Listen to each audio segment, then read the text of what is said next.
Belgia, kevät 2024. Ilta on jo pimentynyt ja märkä asfaltti heijastaa katuvalojen keltaisen hohteen. Auton radio suhisee hiljaa taustalla, kun siniset valot syttyvät taustapeilissä.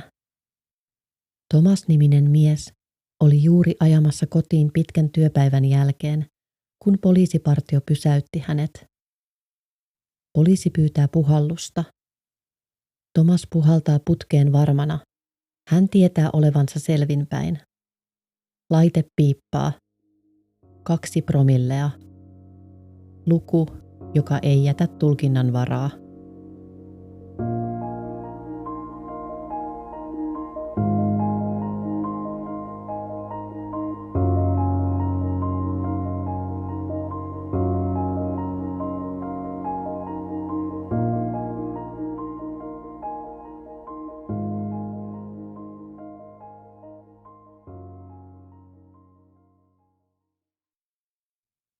Kun alkometrin lukemat ylittivät selkeästi rattijuopumuksen rajat, toinen poliiseista ilmoitti, että Thomasin oli noustava autosta.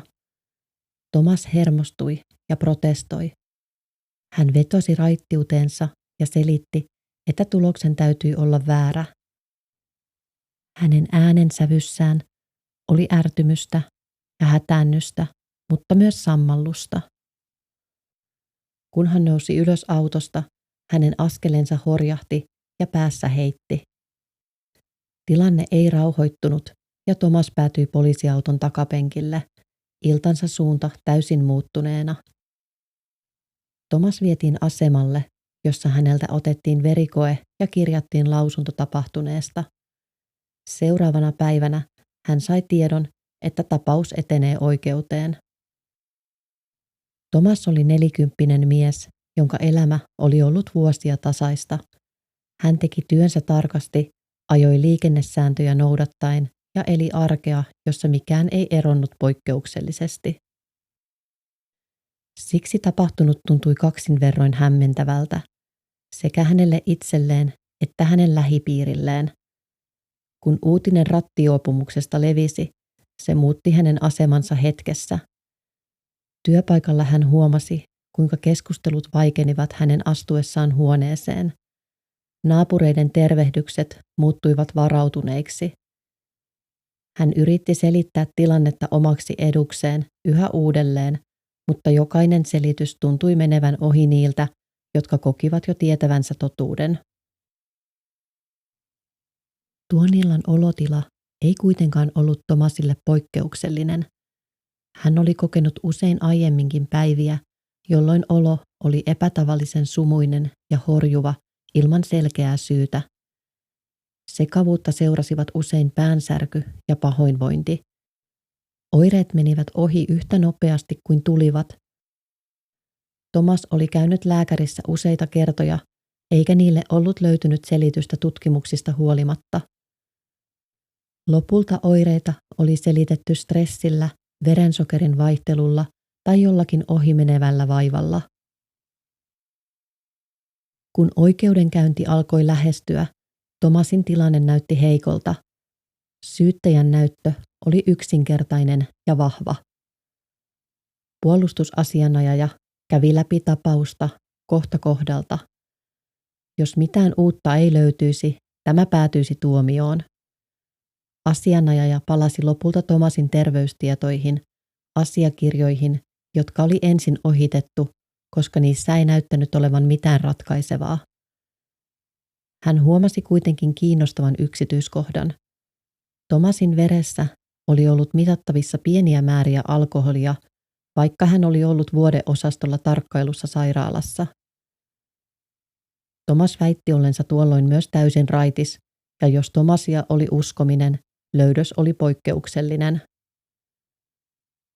Tämä sai asianajajan muistelemaan lukemaansa rattijuopumustapausta Yhdysvalloissa ja sen lopputulosta, joka saattoi avata Thomasin tapaukselle täysin uuden suunnan. Asianajaja otti yhteyttä gastroenterologiin, ruoansulatuskanavan sairauksiin erikoistuneeseen lääkäriin ja esitteli löydöksensä. Lääkäri tutustui Thomasin oireisiin ja aiempiin laboratoriotuloksiin. Hänelle nousi tiedoista vahva hypoteesi ja hän ehdotti Thomasille kontrolloitua testiä asian varmistamiseksi. Thomas saapui sairaalan tarkkailuyksikköön aamulla. Hänelle annettiin huone, jossa hän oli valvonnassa koko tutkimusjakson ajan. Kaikki ruoka- ja juoma dokumentoitiin tarkasti ja kaikki ulkopuoliset aineet, kuten alkoholia sisältävät tuotteet, suljettiin pois.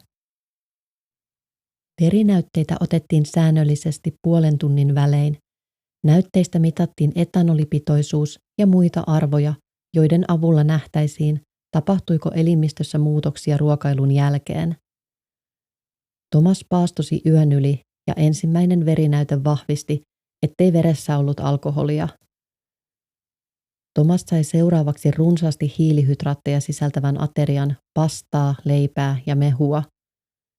Ensimmäiset tunnit eivät tuottaneet poikkeavia tuloksia.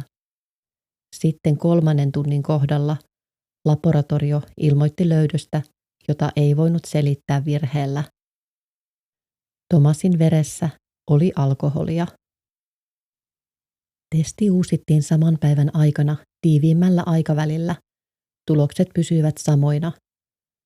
Thomasin elimistö oli tuottanut alkoholia itse. Testitulosten seurauksena Thomasille tehtiin tarkempia tutkimuksia.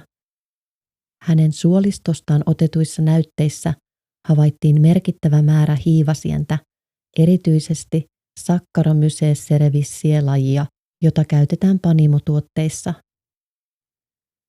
Normaalisti pieni määrä tätä hiivaa suolistossa ei aiheuta ongelmia, mutta Thomasin tapauksessa se oli lisääntynyt poikkeuksellisen paljon. Hiiva käytti hyväkseen syötyjä hiilihydraatteja ja muutti ne etanoliksi samalla tavalla kuin oluen tai viinin valmistuksessa tapahtuu. Thomasin suolistossa tapahtui fermentaatiota aivan kuin panimossa.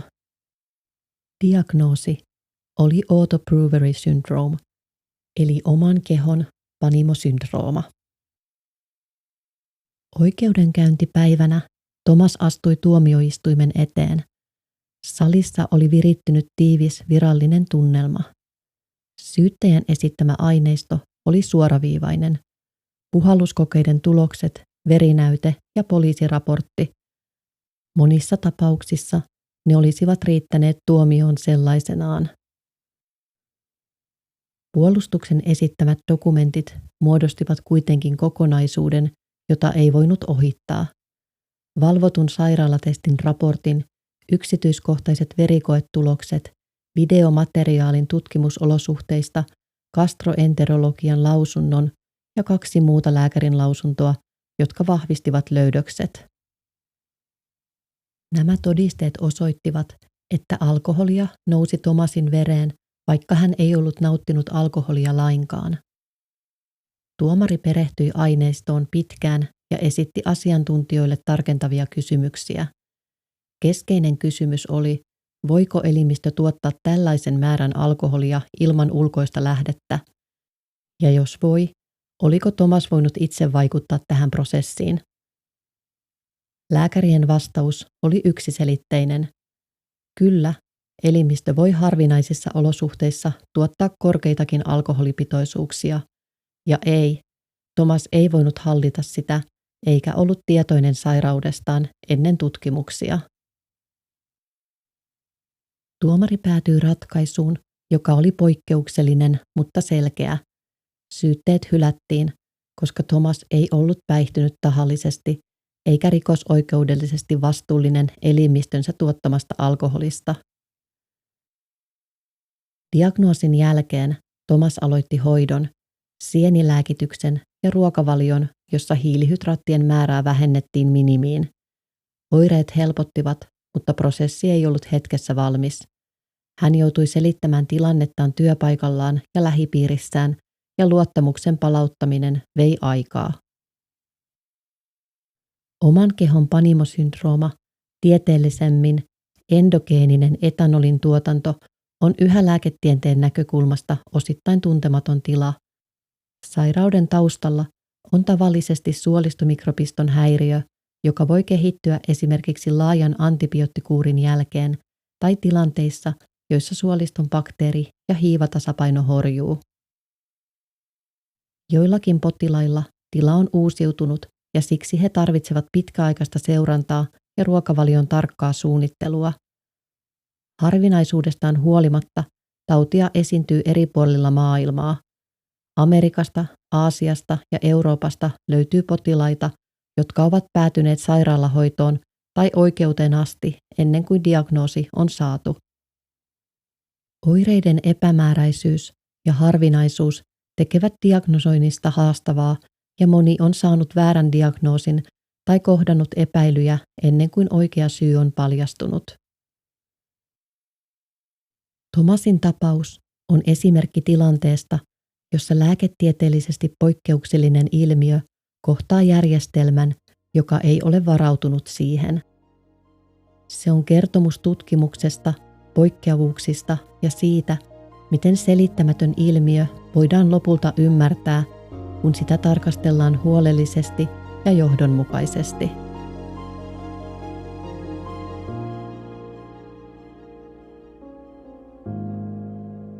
Kuuntelit Syndrooma-podcastin jakson Käyminen. Kiitos kun kuuntelit.